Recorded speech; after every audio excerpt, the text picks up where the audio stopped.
1950 and marry my husband, William McCoy. He was mayor at that time. Although he would only serve 1 year as mayor, he would dabble in politics for the rest of his life. He was a very successful and wise man with a keen mind. In fact, he became quite wealthy and successful, not only on the 3 trails, but in his main business of banking. He was well respected in this town of Independence.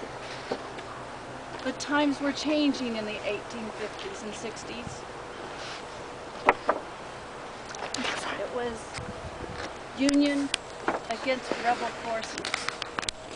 Husband.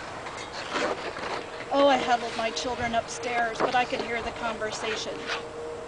And I couldn't believe it. It was Charles Jennison, that Jayhawk rebel and his gang, were in my home. And they told my husband they were going to loot and rob Independence just as they had done Osceola. Well, my husband negotiated with them and told them he'd be in trouble with Union forces if they did anything to Independence because of the trade and the freight. And he convinced Jennison that there were far better things than his service was needed for. In fact, there was a wagon train raided out there at Harrisonville by Quantrell, and he would be better served there.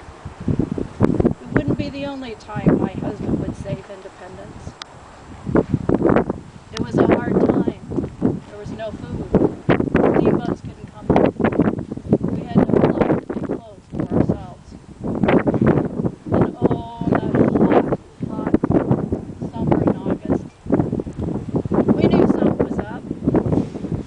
All the citizens of Independence knew something was coming. But Colonel Buell, the Union forces set up camp in his headquarters in the McCoy Bank up here on the square. Well, even those Quantrell men came to the Presbyterian Church to worship. Couldn't believe it. I was wondering if they were praying for their own souls or the souls they were going to take. And true to the words, that hot morning before dawn, Quantrell and the Confederates came to Independence. And they surprised Union troops. Many had no pants or shoes, and they ran to the McCoy house. They ran to our home for safety. They knew McCoy could help them. I was terrified. My young children were in this home, so were my nieces and nephew and other family members. But those Union soldiers came in, bloody, wounded. They broke out the windows in all our homes, and they shot some Confederates out of their saddles. I was horrified. We were a civilized, God-fearing town with many churches. How could they do this to us? 3 days later in the hot August sun, I went to the square to see the damage. There were boys who had died. No Christian burial for them. There were horses too. Men had been banished. Slaves had been taken or run off. And you couldn't find a good Irishman anywhere. It was a hard time here in Independence. But we survived.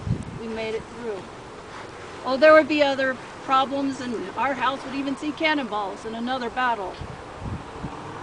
And my husband's bank would be robbed by outlaws, but that's another story. We prospered still. We started the first schools in Independence. We survived.